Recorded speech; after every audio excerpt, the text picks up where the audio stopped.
नमस्कार, वक्त हो गया है उत्तराखंड की खबरों का। मैं हूं आपके साथ मनु तेवतिया। बुलेटिन की शुरुआत करते हैं कोरोना अपडेट के साथ। उत्तराखंड में एक बार फिर कोरोना के मामले बढ़े हैं। 24 घंटे में कोरोना के 5,703 नए केस आए हैं। देहरादून, हरिद्वार, नैनीताल टॉप पर है कोरोना केस के मामले में। देहरादून में सबसे ज्यादा 2,218 नए केस मिले हैं। रुद्रप्रयाग में सबसे कम 35 केस मिले हैं। 24 घंटे में कोरोना की वजह से 96 लोगों की जान गई है, तो वहीं 24 घंटे में 1,471 मरीज ठीक भी हुए हैं।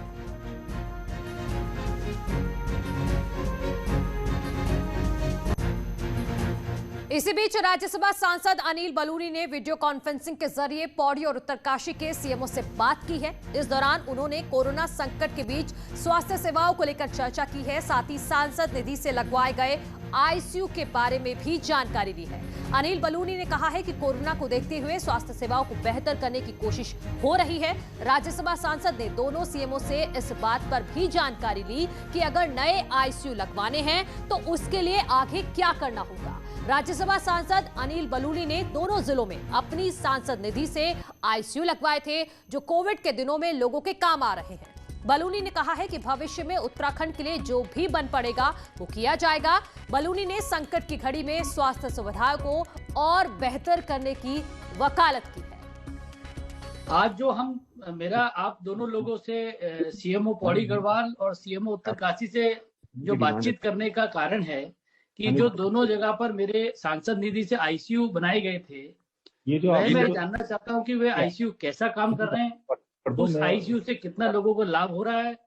उस आगे अगर भविष्य में मैं अपनी सांसद निधि से अन्य आईसीयू बनाऊं तो उनको किस प्रकार से आगे उसमें और मुझे चेंज करना चाहिए, परिवर्तन करना चाहिए। ये सब तकनीकी चीजें मैं आप लोगों से जानना चाहता हूँ, इसके लिए मैं जुड़ा हूँ। सीएमओ पौड़ी गढ़वाल जी, आप बताएंगे कि क्या इसमें चेंज करना चाहिए मुझे? जी सर, जो 4 बेडेड आईसीयू आपके द्वारा दिया गया था वो सर चल रहा है और उसमें 2 बेड और डाल के उसको 6 बेडेड एट प्रेजेंट वो उसको चलाया जा रहा है सर। और मैं आपको धन्यवाद ज्ञापित करता हूँ इस बात के लिए कि आपने जो 4 बेड का आईसीयू हमको दिया, उसमें हमने बहुत लोगों की मदद की। उसमें कोविड से पहले भी हार्ट के कई पेशेंट थे, रेस्पिरेटरी सिस्टम के सीओपीडी के बहुत पेशेंट थे, तो वो उनको बहुत बहुत ज्यादा लाभ मिला। और उसी को देखते हुए हमने जो यहाँ पे 25 बेड का आईसीयू बना दिया है उत्तरकाशी जिला अस्पताल में। उत्तराखंड में लगातार बढ़ते कोरोना केस के बीच अब स्वास्थ्य विभाग के सामने 1 मई से होने वाले वैक्सीनेशन को सफलता से कराने की चुनौती है। 1 मई से 18 साल से ज्यादा उम्र वाले लोगों को टीका लगना है। इसके लिए सरकार ने 450 करोड़ का बजट भी मंजूर कर दिया है।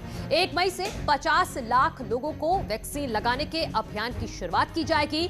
ये 50 लाख लोग वो हैं जिनकी उम्र 18 से 45 साल के बीच है। स्वास्थ्य विभाग के मुताबिक 1 मई से हर दिन 1 लाख लोगों को टीका लगाने का लक्ष्य रखा गया है। हालांकि स्वास्थ्य विभाग के कई कर्मचारी भी खुद संक्रमित हैं और कोविड केयर को लेकर भी उनकी ड्यूटी लगी हुई है। ऐसे में यह लक्ष्य कैसे हासिल किया जाएगा, इसे लेकर कई सवाल हैं। रोजाना का हम लोगों ने टारगेट वैसे तो यह है कि मैक्सिमम हम लोग 1 लाख तक की सोच रहे हैं, लेकिन कोविड की इस महामारी पे जो दूसरी लहर चल रही है उसमें क्योंकि हमारा कई जो वर्कर है, हेल्थ वर्कर पेशेंट केयर में भी रहेगा, हेल्थ जो हमारी फैसिलिटीज़ है वहाँ पर भी रहेगा, डीसीएच में भी, डीसीएससी में भी रहेंगे, डीसीसीसी में भी काम करेंगे, तो थोड़ा सा हमारा वर्कर कम हो जाएगा। तो हमारी कोशिश ये है कि मैक्सिमम लगे, मैक्सिमम लोगों को कवरेज दिया जाए। 1 मई से 18 साल से ऊपर के नागरिकों को वैक्सीन लगाने के लिए प्रशासन तैयारियों में जुट गया है। टिहरी के प्रभारी एसडीएम ने स्वास्थ्य विभाग की टीम के साथ नगर पालिका और जिला पंचायत ऑफिस का निरीक्षण किया है और कोविड वैक्सीनेशन रूम बनाने के लिए निर्देशित किया गया है। जिला प्रशासन द्वारा 1 मई से 2,57,000 नागरिकों को वैक्सीन लगाने का लक्ष्य रखा गया है, जिसमें कोविड संक्रमण के बढ़ते मामलों पर कंट्रोल किया जा सके। सेशन साइट बढ़ाने के लिए साइट देख रहे हैं, तो फिलहाल टिहरी में बोराड़ी क्षेत्र के लिए नगर पालिका ऑफिस और जिला पंचायत ऑफिस को देखा जा रहा है। जो डॉक्टर्स टीम को उपयुक्त लगेगा उसे फाइनल कर दिया जाएगा। उधर उधम सिंह नगर में चोरी छिपे प्रवेश करने वालों पर अब पैनी नजर रखी जाएगी। नियम के खिलाफ बॉर्डर पार करने वाले लोगों के खिलाफ भी सख्त कार्रवाई की जाएगी, जिसको लेकर सीओ काशीपुर ने सीमा से सटे सभी चौकियों और थानों को अलर्ट कर दिया है। सीओ ने बताया है कि जनपद में नई गाइडलाइन के अनुसार बॉर्डर पर भी सख्ती कर दी गई है, जिसके बाद बिना जांच के किसी को भी सीमा के अंदर प्रवेश पर रोक लगा दी गई है। अगर कोई चोरी छिपे प्रवेश करते हुए पकड़ा जाता है तो उसके खिलाफ सख्त कार्रवाई की जाएगी। जो भी गवर्नमेंट ने रूल दिया है थोड़ी आवाजाही रहेगी, क्योंकि उसमें कुछ एक्सेप्शंस दिए हुए हैं, जैसे व्यापार को डिस्टर्ब नहीं करना है। फिर आप अगर 72 घंटे की रिपोर्ट लाते हैं तो आपको अलाउड है। फिर उत्तराखंड का निवासी है तो वो रजिस्ट्रेशन करके अंदर आ सकता है। तो बॉर्डर पे थोड़ी बहुत आवाजाही रहेगी। फिर भी चोरी छिपे रास्तों के लिए हम आज से एक मुहिम हाथ में ले रहे हैं, जिसमें जेसीबी द्वारा या किसी भी द्वारा बैरिकेडिंग करा करके कुछ रास्तों को हम लोग रोका जाएगा आज से। उधर नई टिहरी शहर में सैनिटाइजेशन को लेकर नगरपालिका की कार्यप्रणाली पर सवाल उठने लगे हैं। नगरपालिका द्वारा सैनिटाइजेशन के नाम पर सिर्फ कुछ वार्ड्स और बाजारों में ही सैनिटाइज किया जा रहा है, और जहां कोविड पॉजिटिव लोग होम आइसोलेशन में हैं, वहां सैनिटाइजेशन किया ही नहीं जा रहा। पालिका की गाड़ी सिर्फ कुछ वार्ड्स में ही सैनिटाइजेशन का काम कर रही है, जिससे अन्य क्षेत्रों में कोविड संक्रमण का खतरा बना हुआ है। से रिक्वायरमेंट आ रही है, और जहां कोविड पॉजिटिव लोग मिल रहे हैं उन क्षेत्रों में हम कर रहे हैं।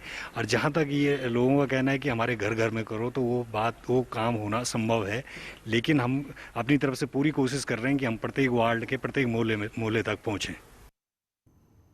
रामनगर में जल्द ही एक डेडिकेटेड कोविड केयर सेंटर बनाया जाएगा। इसके लिए वेणु नेत्र अस्पताल को चिन्हित किया गया है, जहां 20 बेड हैं, जिसमें ऑक्सीजन की व्यवस्था की जा रही है। रामनगर में कोरोना मरीजों की संख्या में लगातार इजाफा हो रहा है।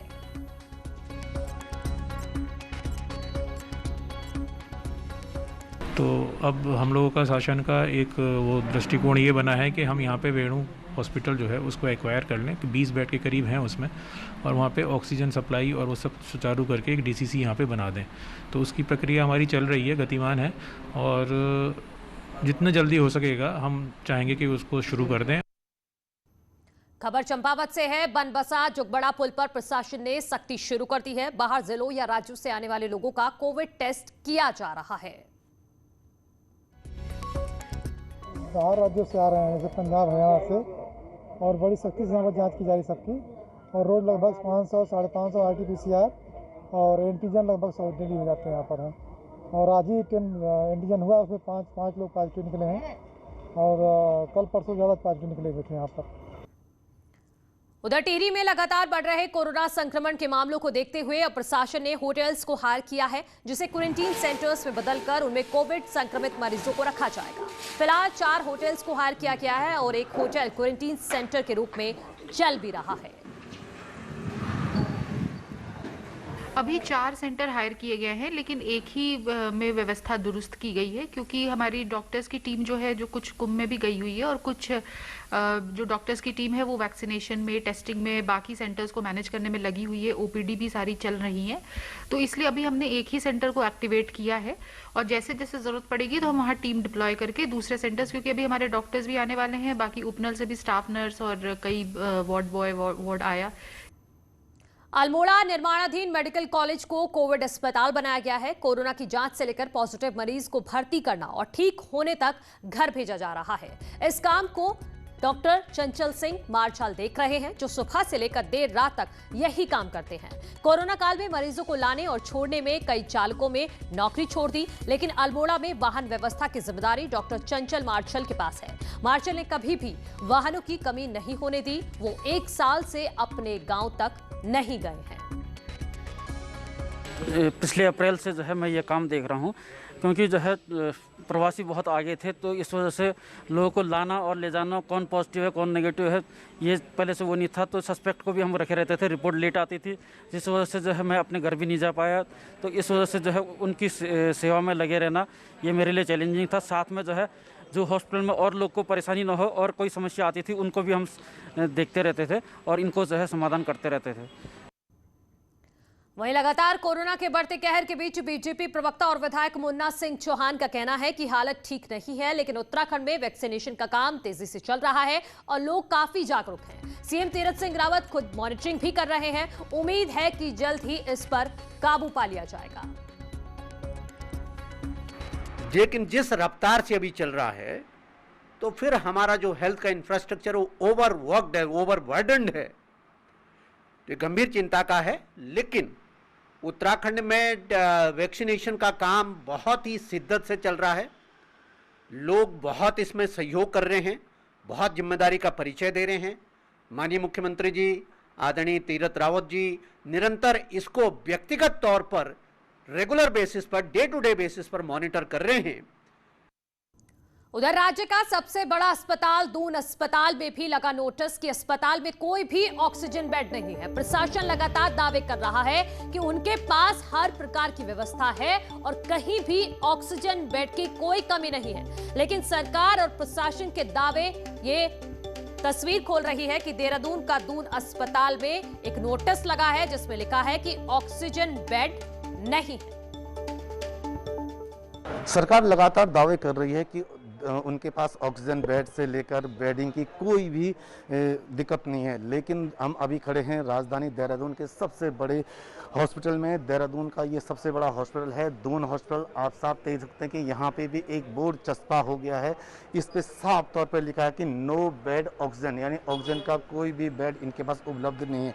यानी कि सरकार या प्रशासन लगातार दावे कर रहा है कि उनके पास कोविड पेशेंट को लेकर कोई भी दिक्कत नहीं है, उनके पास हर प्रकार की व्यवस्था है, या ऑक्सीजन बेड हैं। लेकिन जिन मरीजों के लिए यहाँ पे आ रहे हैं वो अब बैरंग भी वापस लौट रहे हैं, क्योंकि यहाँ पे एक बोर्ड चस्पा कर दिया गया है। सत्येंद्र बटवाल, न्यूज़ 18 देहरादून। राज्यसभा सांसद अनिल बलूनी ने कोविड कंट्रोल के मामले में सियासत कर रहे विरोधियों पर निशाना साधा है। अनिल बलूनी ने ट्वीट किया है, विपक्ष महामारी को लेकर अपने लिए राजनीतिक अवसर के रूप में देख रहा है, लेकिन प्रधानमंत्री नरेंद्र मोदी के नेतृत्व में केंद्र की सरकार कोविड को खत्म करने में पूरी ऊर्जा के साथ हुए देश के 130 करोड़ नागरिकों की भलाई के लिए दिन रात काम कर रही है।